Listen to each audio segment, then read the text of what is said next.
Speaker कौमी assembly तो इजलास बुलाना चाह रहे हैं, लेकिन सदर आरिफ अलवी साहब जो हैं वो डट गए। वो कह रहे हैं भाई कि जब तक हाउस मुकम्मल नहीं होता मैं कौमी असम्बली के इजलास की समरी पर दस्तखत नहीं करूँगा। ये इस पर अता तारड़ साहब तो कह रहे हैं कि ऐवान सदर जो है वो साजिशों की आमादगाह बन चुका है, साजिशों का गढ़ बन चुका है। बाकी बड़े सख्त बयान आ रहे हैं इस हवाले से। तो सदर साहब का मौक़िफ़ तो एक वाज़ेह है कि भाई आप पहले हाउस मुकम्मल कर लें, मखसूस नशिस्तों के हवाले से मामला जो तक डिसाइड होगा। जो इस वक्त मामला है ऐवान सदर का, उस पर मैं आपके सामने कुछ आइन के आर्टिकल्स भी रखता हूँ। आइन का आर्टिकल 91(2) ये कहता है कि इलेक्शन के 21 दिन के अंदर कौमी असम्बली का इजलास हर सूरत में बुलाना होता है। वहाँ शल का वर्ड लिखा है, उसमें यह नहीं लिखा कि सदर ने बुलाना है या स्पीकर ने बुलाना है। और हाउस ना मुकम्मल होने की बात जहाँ तक की जा रही है सदर साहब की तरफ से, उसमें जो rule 28 of the rules and procedure of the national assembly है उसके मुताबिक स्पीकर जो है वो रूलिंग जारी कर सकता है इस हवाले से। और रूलिंग जो है वो पॉइंट ऑफ ऑर्डर के ऊपर वो रूलिंग जारी करेगा। और पॉइंट ऑफ ऑर्डर जो है वो लाजमी नहीं कि हाउस जो है इन सेशन हो, बल्कि स्पीकर जो है वो प्राइवेटली उनके चैम्बर में भी अगर कोई पॉइंट ऑफ ऑर्डर भेजा जाता है उस पर भी स्पीकर अपनी रूलिंग जारी कर सकता है कौमी असम्बली के इजलास के हवाले से। तो इस पर कुछ ज़्यादा बड़ा मेरे ख्याल से ये कोई बुरानी मामला बनेगा नहीं, क्योंकि सदर साहब अगर इजलास की समरी पर दस्तखत नहीं करते, एक तो पहले कल का दिन है जो सोमवार का, इस पर इलेक्शन कमीशन ऑफ पाकिस्तान ने मखसूस नशिस्तों का मामला हर सूरत पर तय कर देना है। अगर नहीं होता तो फिर 29 से पहले जो है 21 दिन की डेडलाइन वो मीट कर ली जाएगी हर सूरत में। मियां जावेद लतीफ़ साहब, आपको मेरी आवाज़ आ रही है?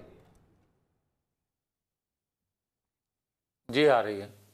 मियां साहब, ये जो आज बड़ा सख्त रद्द-ए-अमल आ रहा है सदर आरिफ अलवी के इस बयान के ऊपर कि वो कह रहे हैं कि वो जो समरी पे दस्तखत नहीं कर रहे कौमी असम्बली के इजलास की, कोई कह रहा है कि वो साजिशों का गढ़ बन चुका है, कोई क्या बात कर रहा है। बात तो वो ठीक कह रहे हैं कि हाउस ना मुकम्मल है। पंजाब में भी कल आपने डिप्टी स्पीकर और स्पीकर मुंतखब करवा लिए, एक तरफ आपके रिजर्व सीट्स शामिल करके जो है वो आपके बंदे खड़े इलेक्शन में हिस्सा ले रहे हैं स्पीकर के, उधर जो है वो सिर्फ जिनकी जनरल नशिस्तें हैं उनके साथ वो अपने इलेक्शन में हिस्सा ले रहे हैं। 2 नंबर उनका कम है, लेकिन ज़ाहिर राइट तो उनका पूरा है कि उनको मखसूस नशिस्त से मिलने के बाद ये इलेक्शन हो, सारे इंतखाब हो स्पीकर का, डिप्टी स्पीकर का, वज़ीर आला का या वज़ीर आज़म का। देखिए बात ये है कि ये इलेक्शन कमीशन का काम है, ये प्रेसिडेंट का काम नहीं है। प्रेसिडेंट का ओहदा एक आइनी ओहदा है, उसके अपने तकाज़े हैं, उसकी अपनी रवायात हैं। बदकिस्मती ये है कि आइनी ओहदों पे भी ऐसे लोग आके बैठ गए हैं जिनको ना आइन से कोई गर्ज है ना उसके तकद्दस का कोई उनको एहसास है, तो उनको कॉल करना चाहिए। बाकी रही बात स्पेशल सीटों की, तो यकीनन अगर अभी तक अनाउंस नहीं हुआ तो ये इलेक्शन कमीशन का काम है और इलेक्शन कमीशन वो अपना काम पूरा करेगा। यकीनन अगर मंडे का उन्होंने टाइम दिया है तो उसमें उनको फैसला करना होगा। लेकिन ये क्या तरीका है कि आप जो कानूनी तकाज़े हैं इस मनसब के वो आप पूरे नहीं कर रहे। और आज पहली दफ़ा नहीं, इससे पहले भी वो यही काम करते रहे हैं। आपको याद होगा कि उस वक्त एक डिप्टी स्पीकर जो थे उन्होंने असेंबली जब डिज़ोल्व करने का फ़ैसला किया और उनको प्रेसिडेंट को बताया और प्रेसिडेंट साहब ने फौरी तौर पे जो किया, जो गैर आइनी, हाँ, तो ये तरीका कोई मुनासिब नहीं होता। कम अज़ कम बदकिस्मती ये है कि एक जमात जो है वो हर जो उनका बना हुआ इस जमात का प्राइम मिनिस्टर था वो क्या गुल खिलाता रहा या प्रेसिडेंट क्या करते रहे, उनके स्पीकर क्या करते रहे। आइनी ओहदों पे ऐसे लोगों का बैठना और ऐसी गुफ्तगू करना, ऐसा अमल करना वो किसी लिहाज से भी मुनासिब नहीं है। नहीं तो बात यह है कि मामला तो बड़ा सिंपल सा है। वो कह रहे हैं हाउस मुकम्मल ही नहीं है, नामुकम्मल है तो मैं इसका इजलास नहीं बुला रहा। तो इसमें क्या गैर आइनी, क्या इसमें गलत क्या है? एक डिमांड तो उनकी जायज़ है। नहीं मेरी अर्ज़ सुनें। आइनी तौर पे आप गलत जगह पे तकाजा कर रहे हैं। आपका ये प्रेसिडेंट का की डोमेन ही नहीं है कि वो कहे कि ये इलेक्शन ठीक है, गलत है, हाउस पूरा है, नहीं है। आप पाबंद हैं कि आप एक जब असेंबली कॉल की जाती है तो आप 1, 2, 3 दिन का आगा पीछा कर सकते हैं, मगर आप ये नहीं कर सकते कि मैं हाउस बुलाऊंगा ही नहीं, ये नहीं आप कर सकते। सही है। तो अच्छा मियां साहब ये बताएं कि आगे जाहिर है अब शहबाज शरीफ साहब अगले हफ्ते बन जाएंगे प्राइम मिनिस्टर और मरकज़ पंजाब में भी गवर्नमेंट आपकी आ चुकी है, कल मरीम नवाज़ बन जाएंगी वज़ीर आला पंजाब की। तो जो अब तक का इलेक्शन के बाद का हम तहरीक इंसाफ का बिहेवियर देख रहे हैं वो उस तरह से उसमें नहीं है, यानी कि जो 2013 में हमने देखा था धरने, लॉन्ग मार्च, तहरीकें, उस तरह का मामला नजर नहीं आ रहा। तहरीक इंसाफ कह रही है हम अपनी लीगल फाइट लड़ेंगे जाके अदालतों के अंदर, और पार्लियामेंट के अंदर हम बैठ के एक हेल्दी अपोजिशन की सूरत में हम नजर आएंगे, अपना रोल प्ले करेंगे। तो ये फिर आपके लिए लगता है कि स्मूथ सेलिंग है सेंटर में भी और पंजाब में भी कोई इतना ज्यादा मसला नहीं होगा आपको? देखें, मसले की बात नहीं है, बात है एक असूल की। अगर यहाँ वो एक अच्छी रवायत बनाएंगे तो लोग उनको सराहेंगे। अगर मरकज़ में अच्छी रवायत को बनाएंगे लोग उनको सराहेंगे। जहाँ तक आपके बकौल उनका कहना है कि हम आइनी जंग, कानूनी जंग जो है वो अदालतों में लड़ेंगे, बिल्कुल ठीक बात कह रहे हैं वो। किसी को इतराज़ है तो वो जिस जगह जो फोरम है उस पर करना चाहिए उसको। और जहाँ तक असम्बली का तल्लक है, तहफ़्फ़ुज़ात के बाद मुझे भी तहफ़्फ़ुज़ात होंगे, मगर उन तहफ़्फ़ुज़ात के साथ साथ आप इस सिस्टम को भी चलने दें। सही है, सिस्टम को तो ज़ाहिर है तो वो चलने दे रहे हैं, उसमें तो कोई रुकावट ऐसी वो नहीं डाल रहे। लेकिन ये बताएं मुझे कि आपका सर बाय द वे शिकवा आपका क्या है इस इलेक्शन में, इस सिस्टम के हवाले से, क्योंकि आप भी काफ़ी शाकी दिखाई दे रहे हैं सारी चीज़ों से। नहीं, मैं खाली एतराज़ नहीं कर रहा, पाकिस्तान भर के लोग एतराज़ कर रहे हैं। और मैं जो बात कह रहा हूँ, मैं तो ये बात कहता हूँ कि अगर खैबर पख्तूनख्वा में सहूलत कारी हुई है तो पंजाब में क्यों शोर किया जा रहा है, मैं उनकी तरफ से ये कह रहा हूँ। और अगर वहाँ सहूलत कारी नहीं हुई तो फिर आप पंजाब में भी कहें कि यहाँ सहूलत कारी नहीं हुई। जहाँ आपको सहूलतकारी मैसर थी और आपको 2018 से भी ज़्यादा अक्सरियत दिला दी गई, वहाँ आप खामोश हैं। और यहाँ आके जो पसंद नापसंद की बुनियाद पे जो खेल खेला गया, आप उस पर एतराज़ करने के लिए तैयार नहीं हैं। या तो आप वहाँ भी एतराज़ करें और यहाँ भी बनता है। मैं तो ये कह रहा हूँ सिर्फ कि किसी को ये हक हासिल नहीं है कि आप एक हलके में कोई और एक्शन करें या आप उसकी मनसूबाबंदी और करें और दूसरे हल्के में जाके आप कोई और मनसूबाबंदी के तहत अच्छा, मुझे ये बताएं, किसी को हरवा दें या जितवा दें। ये आपका काम नहीं है। आपका जो ज़्यादा शिकवा मुझे जो नज़र आ रहा है इस इलेक्शन में वो ज़्यादा मियां नवाज शरीफ से मुतल्लिक मुझे लगता है, क्योंकि इलेक्शन से पहले आपकी एक बड़े वोकर ने आप उनके हवाले से आपकी बड़ी खुल के गिराई रही है। तो आपका क्या शिकवा मियां नवाज शरीफ के हवाले से है कि भाई वो आए, सारा एहतमाम हुआ, सब कुछ हुआ और and he was all set to become the next prime minister of Pakistan, लेकिन फिर अचानक से हालात ऐसे बन गए कि वो इस दौर से खुद ही उन्हें दस्तबरदार होना पड़ा। तो ये आपका शिकवा असल के मियां नवाज शरीफ जो है वो आते प्राइम मिनिस्टर तो वो बेहतर होता है और वो नहीं है, इस दौर से बाहर हो गए। नहीं, मेरा देखें, मेरा शिकवा नहीं है, मेरे पाकिस्तान का शिकवा है, मेरी कौम का शिकवा है कि मुझे ये बताएं कि अगर लोग वोट ना पोल करें वो अलग बात है। आप मनसूबाबंदी से किसी को ब्रेक करें किसी दूसरे के लिए, तो ये मनसूबा रियासत के मफाद में नहीं है, कौम के मफाद में नहीं है। मेरा शिकवा आप ये मानते हैं कि मियां नवाज शरीफ को एक मनसूबाबंदी के तहत इस दौर से बाहर किया गया वजीर आजम की? बिल्कुल बिल्कुल ये बात सही है। उसकी वजह यह है कि आप देखें कि 8 फरवरी से पहले हर कोई ये कह रहा था कि सादा अक्सरियत तो जो है वो मुस्लिम लीग नून को मिल रही है। हम लोग कहते थे कि 2/3 अक्सरियत मिलने के हम करीब हैं।